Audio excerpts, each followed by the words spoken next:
یہ ہماری جو میکلور آٹو مارکیٹ ہے ساری تقریباً موٹر سائیکل آٹو ریلیٹڈ ہے، بائک سے ریلیٹڈ ہی یہاں شاپس ہیں 99.5%، اور یہ ایشیا کی سب سے بڑی مارکیٹ ہے۔ مسائل تو دیکھیں، یہ پاکستان ہے، مسائل تو ختم نہیں ہوتے، اتنا زیادہ رش ہوتا ہے، انکروچمنٹس ہوئی ہیں، لوکل تھانہ اور ٹریفک والے کلیئر کرتے رہتے ہیں۔ پھر وابڈا کے مسائل ہیں، کروڑوں روپیہ بلنگ ہو رہی ہے، اب جب گرمی آئیں گی تو ہمیں پرابلم شروع ہو جائیں گی۔ ہم نے کئی دفعہ ریکویسٹ کی ہے، لکھ کے دی ہے، ملکی حالات آپ کے سامنے ہیں، اکانومی کی پوزیشن آپ کے سامنے ہے، سے نئی گورنمنٹیں شروع ہو رہی ہیں، یہ مل جل کے سارے کام کر لیں۔ M N A, M P A یا منسٹر بنتا ہے، وہ سب ہی حیثیت ہوتا ہے، پنجابی میں کہتے ہیں ٹور ٹپے کے لیے آتے ہیں۔ تو اس دفعہ 5 سال کے لیے نہ سرکار سے خرچہ لیں، نہ تنخواہیں لیں، نہ گاڑیاں لیں، نہ ان کا پیٹرول لیں، جھنڈے اپنی پرائیویٹ گاڑیوں پہ لگا لیں۔ میاں نواز شریف جب شروع میں آئے، کوئی ان کی سیاسی بیک گراؤنڈ نہیں تھی، جو عملی کام کیے تھے اسے لوگوں کو گرویدہ بنایا تھا۔ تو عوام ایک طرف ہیں اور حکومتیں اور میڈیا ایک طرف۔ یو بی جی گروپ میرے والد صاحب نے بنایا، قائد محترم کو یہاں سے جتوا کے بھیجے۔ اتنا کنٹرول مریم صاحبہ کا جو بلہ ہے وہ نہ ہونے سے کوئی فرق پڑے گا؟ مل جاتا تو بہتر تھا ان کو۔ فری علاج کرنا خواب والی بات۔ کیمپ جو ہے لاہور کی مختلف مارکیٹوں میں لگوائیں گے، اور اس معاشرے میں میں سمجھتا ہوں کہ ایسے لوگ غنیمت ہیں کہ اللہ آپ کو آسانیاں دے تو آسانیاں بانٹنے کی توفیق بھی دے۔ 25 کروڑ عوام کا ملک ہے، وہ لوگ جہاد کر رہے ہیں۔ ہمارے افسران نے بڑی محنت سے اس کو اسٹیبلش کیا ہے۔ حران صاحب، اگر آپ سب لوگ ٹھان لیں، ون مین آرمی، تنویر بھائی نے جو محنت کی، واقعات سے گری ہوئی گفتگو اور سارا کچھ، یہ پی ٹی آئی ایک جماعت ہے جس نے یہ کام شروع کیا۔ کا 1 بلین کا چیک پیش کیا گیا ہے پروجیکٹ کے لیے، اور ان کی ایکسپرٹیز ہے اس کا اعتراف تھا۔ United Business Group, S M Munir صاحب اس کے ہیڈ، ان کے برخوردار ہیں ایس ایم تنویر صاحب، وہ پیٹرن چیف ہیں۔ پی ٹی آئی کو، موسٹ پاپولر پارٹی کو دیوار سے لگایا۔ کوئی بھی ہمت نہیں کر رہا ان فلسطینیوں کے مظلوم بچوں کا ساتھ دینے کے لیے۔ بسم اللہ الرحمن الرحیم، السلام علیکم، میں ہوں Abdul Hannan Chaudhry, BNN digital media network سے۔ Lahore McLeod road auto union سے جڑے کئی دہائیوں سے ایک ایسی شخصیت، ایک ایسا نام جنہوں نے آٹو اسپیئر پارٹ انڈسٹری ہو یا آٹو اسپیئر پارٹ انڈسٹری سے جڑی ہوئی تاجر کمیونٹی ہو، ان کے حقوق کے لیے ہمیشہ بڑی ہی جرت اور دبنگ انداز میں ترجمانی۔ صدر auto union McLeod road Lahore Javed Bhatti sahib کے ساتھ ہم ان کے آفس میں موجود ہیں۔ کئی دہائیوں کا ان کا تجربہ ہے، تاجر کمیونٹی کے لیے وسیع ترین خدمات ہیں۔ میکلوڈ روڈ کی تاجر برادری کا ایک بڑا ہی روشن اور باوقار چہرہ ہے۔ ہم ان سے میکلوڈ روڈ کے مسائل پر بات چیت کریں گے اور آٹو اسپیئر پارٹس اور آٹو یونین کے مسائل پر پوچھیں گے، اور ملکی معاشی صورتحال کے حوالے سے بھی ان سے بات چیت کریں گے۔ سب سے پہلے آپ کا بے حد شکریہ، آپ نے وقت دیا۔ میرا پہلا سوال آپ سے یہ ہے کہ میکلوڈ روڈ آٹو یونین کے آپ پریزیڈنٹ ہیں، گزشتہ کئی دہائیوں سے آپ کا اور اس یونین کا ساتھ ہے۔ آپ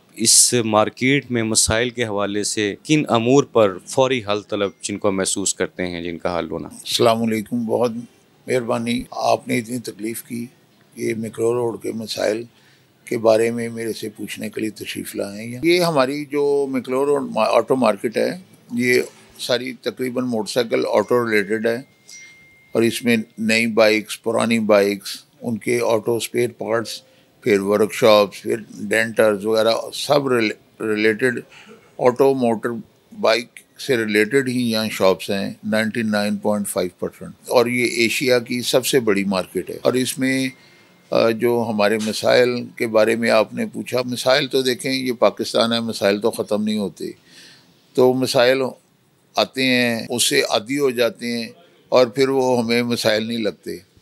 تو آپ یہاں سے گزریں کہ اتنا زیادہ رش ہوتا ہے، انکروچمنٹس ہوئی ہیں، ہم اپنے دکانداروں کو گاہے بے گاہے کہتے رہتے ہیں اور ریکویسٹ بھی کرتے ہیں، سرکولر کے ذریعے مسجدوں میں اعلان کرواتے ہیں کہ یار اپنے شاپس کے آگے کلیئر رکھیں، لیکن تالی دونوں ہاتھوں سے بچتی ہے۔ کافی یہاں آپ باہر جائیں گے، کوئی انکروچمنٹس ہوئی ہیں جو پکی نہیں ہیں، لیکن وہ رکاوٹ ہے ٹریفک میں۔ تو کئی دفعہ پولیس کا، لوکل تھانہ اور ٹریفک والے بھی ہماری مدد کرتے ہیں، کلیئر کرتے رہتے ہیں۔ پھر وابڈا کے مسائل ہیں، اب اتنی بڑی مارکیٹ ہے، کروڑوں روپیہ بلنگ ہو رہی ہے، لیکن ٹرانسفر ہمارے یہاں تھوڑے ہیں، اب جب گرمی آئیں گی تو ہمیں پرابلم شروع ہو جائیں گی۔ ہم نے کئی دفعہ ریکویسٹ کی ہے، لکھ کے دی ہے کہ یہ ہمارے ٹرانسفارمرز کو تھوڑا سا انہانس کیا جائے، لیکن ان کا رویہ جو ہے وفدہ والوں کا وہ اتنا اچھا نہیں ہے، تو وہ ان کا موقف ہے کہ یہ اپنی مدد آپ کے تحت ہی ٹرانسفارمر لگوائیں، لیکن کچھ مارکیٹ کے ساتھ آبادیاں بھی ہیں، وہ انہی ٹرانسفارمروں سے ان کو بھی لائٹیں جا رہی ہیں۔ تو ایک تو ہمارا یہ مطالبہ ہے کہ یہ آنے والے دنوں میں گرمی میں جب لوڈ بڑھے گا تو پھر ہماری وفدہ کے ساتھ بجلی کی آنکھ مچولی شروع ہو جائے گی۔ جو ہیں ہمارے مسائل کاروباری، وہ تو ساروں کے ساتھ ہی ہیں، ملکی حالات آپ کے سامنے ہیں کہ وہ اکانومی کی پوزیشن آپ کے سامنے ہے، تو سیاستدانوں کی ساروں کی وہ بھی پوزیشن آپ کے سامنے ہے کہ ایک دوسرے کو ماننے کے لیے تیار نہیں ہیں۔ وقت کا تقاضا ہے کہ سارے سیاستدانوں کو پہلے ملک بچا لیں، پھر اس کے بعد آپس میں وہ جو سیاسی دنگل ہیں وہ کھیلتے رہے۔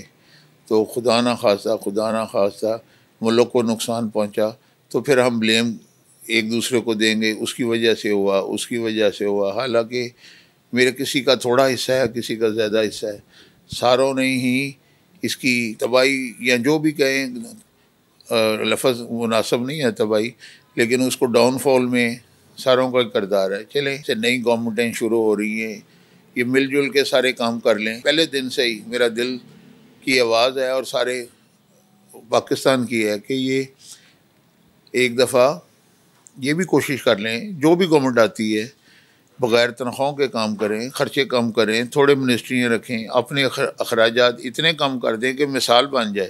یہ مثال بنائیں تو اس کو دیکھ کے پھر آ کے دوسرے ڈپارٹمنٹس وغیرہ بھی سارے وہ اس پہ وہ عمل کریں گے۔ دیکھیں جو بھی یہ اس میں M N A M P A یا منسٹر بنتا ہے وہ سب ہی حیثیت ہوتا ہے، اور وہ سیدھی بات ہے وہ اپنی عزت کے لیے یا پنجابی میں کہتے ہیں ٹور ٹپے کے لیے آتے ہیں، تو کروڑوں روپیہ خرچ کرتے ہیں۔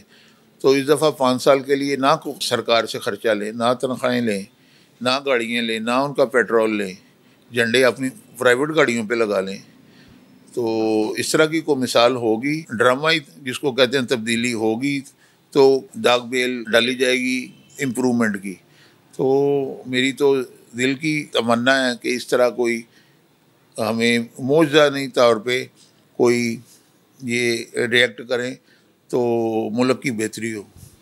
پنجاب کی نئی وزیر اعلیٰ مریم نواز شریف صاحبہ اپنی ذمہ داریاں سنبھالنے جا رہی ہیں۔ پنجاب ایک کثیر ریونیو دینے والا صوبہ ہے اور آپ کی انڈسٹری کا اس میں ایک میجر کنٹریبیوشن ہے، تو آپ اپنی انڈسٹری کے لیے ریلیف اور سبسڈیز کے حوالے سے، اپنی مارکیٹ کے مسائل کے حوالے سے مریم نواز صاحبہ سے کس قسم کی آپ توقعات رکھتے ہیں؟ دیکھیں یہ زیادہ تو جو سبسڈیز یا کوئی ریونیو کا عمل دخل ہے یہ سینٹرل گورنمنٹ کا ہوتا ہے۔ ان کا تو صوبائی ایڈمنسٹریٹو یا صوبائی لیول کے شعبے ان کے پاس ہیں۔ تو ابھی ہم تو خود کہتے ہیں کہ چلے ہمارے سے، ہم تو ٹیکس دینے کے لیے تیار ہیں، ہمارے سے بھی ٹیکس لیں یا اپنے خرچے بھی کم کریں اور کوشش کریں کہ ایک انقلابی طرز پہ حکمرانی کریں۔ جیسے میاں نواز شریف جب شروع میں آئے تو کوئی ان کی سیاسی بیک گراؤنڈ نہیں تھی، لیکن انہوں نے اپنی جو عملی کام کیے تھے اس سے لوگوں کو گرویدہ بنایا تھا۔ تو یہ اسی کو فالو کرتے ہوئے ووٹ بینک ان کو بھی نظر آیا کہ ہمارا کام ہوا ہے، تو اگر یہ اس دفعہ انہوں نے پرفارم اچھا نہ کیا تو پھر مشکل ہوگی ان کو نیکسٹ ٹائم۔ تو ہم امید کرتے ہیں کہ انشاءاللہ تعالی یہ بہتر پرفارم کریں گے۔ ملکی معاشی امور کے حوالے سے جو آئی ایم ایف کے ساتھ مذاکرات یا ڈیز جو چل رہی ہیں، تو نئی آنے والی وفاقی کابینہ اور پرائم منسٹر پاکستان جو بننے جا رہے ہیں میاں شہباز شریف صاحب، ان کو آپ کوئی تجویز دینا چاہیں گے، کوئی ان سے اپیل کرنا چاہیں گے ملکی معاشی امور کے حوالے سے؟ دیکھیں جی، ہم کوئی ایسے اکانومسٹ تو نہیں ہیں، لیکن وہ ایک جنرل سی بات ہے، اپنے خرچے کم سے کم کریں، اور جو ڈپینڈنٹ ہیں ہم آئی ایم ایف کے، ابھی تو میرے خیال سے یہ پاسبل نہیں ہے کہ ہم اس میں سے نکل جائیں۔ یہ تو خام خیالی ہوگی، وہ نعرہ لگا دیں آئی ایم ایف سے جان چھڑوا لیں، ابھی تو یہ پاسبل نہیں ہے، لیکن سٹیپس کے ساتھ یہاں سے نکلا جا سکتا ہے۔ اور جو ادارے تھوڑا سا سخت ان کو اقدام اٹھانے پڑیں گے. جو سکھ ہمارے ادارے ہیں جن کو بے شمار ہمارا ڈرین ہو رہا ہے ریونیو، ان کو پرائیویٹائز کریں، دلیری سے ایک سٹیپ آگے لیں. جب تک یہ کام نہیں ہوگا اور اپنے خرچے نہیں کم کریں گے تو باہر سے لے کے ہم بیل آؤٹ کب تک بیل آؤٹ لیں گے؟ وینٹیلیٹر لگا ہوا ہے ہمارے، پچھلے کافی دہائیوں سے پاکستان وینٹیلیٹر پہ چل رہا ہے، اور جب تک ہم خود سانس لینے کی کوشش نہیں کریں گے تو وینٹیلیٹر نہیں اترے گا. تو اس کا یہی ہے کہ ہم اپنی طرز زندگی پہلے حکمران شروع کریں، اس کے بعد پھر فالو کریں گے سارے، نیچے بیوروکریسی بھی کرے گی، پھر پبلک بھی کرے گی. تو میرے خیال سے یہی بہتر طریقہ ہے. میکلوڈ روڈ کی تاجر برادری ہے، اس کا آپ کا دہائیوں کا ساتھ ہے، تو ان کے نام کوئی پیغام، انفراسٹرکچر کے مسائل ہیں، پارکنگ کے انکروچمنٹ کے ایشوز ہیں، دوسرے کئی طرح کے پرابلمس ہیں یہاں پر، تو ان کو کوئی امید کی کرن آپ دکھائیں گے، کوئی پیغام دیں گے؟ دیکھیں وہ تو ہمارا انٹرنل یا میٹر ہے، وہ چھوٹی موٹی چیزیں ہوتی ہیں، وہ ہم مل بیٹھ کے آپس میں حل کر لیتے ہیں. کوئی ایسا ہمارا آپس کا یا میکرو روڈ کا انشاءاللہ تعالیٰ کوئی مسئلہ نہیں ہے. جو بھی ہوتا ہے ہم اس کو لوکلی سالو کر لیتے ہیں. صدر McLeod road auto union Javed Bhatti sahib نے اپنے خیالات کا اظہار کیا. میکلوڈ روڈ کی تاجر برادری کے لیے انہوں نے پنجاب گورنمنٹ سے، وفاقی حکومت سے جن مطالبات کا اظہار کیا، امید کرتے ہیں کہ پنجاب گورنمنٹ اور پنجاب کی نئی آنے والی کابینہ میکلوڈ روڈ کو بجلی کے ایشوز، انفراسٹرکچر کے ایشوز، پارکنگ کے یا انکروچمنٹ کے مسائل کو حل کرنے کے لیے ترجیحی بنیادوں پر اپنے اقدامات کرے گی، اور میکلوڈ روڈ کی تاجر برادری کو میکلوڈ روڈ آٹو یونین کو آن بورڈ لے کے ترجیحی بنیادوں پر فیصلے کرے گی. آج کی اس سلسلے گفتگو کا ہم یہیں پر اختتام کرتے ہیں. عبدالحنان چودھری کو دیجیے اجازت، آپ سے ہوگی پھر ملاقات. اللہ نگہبان.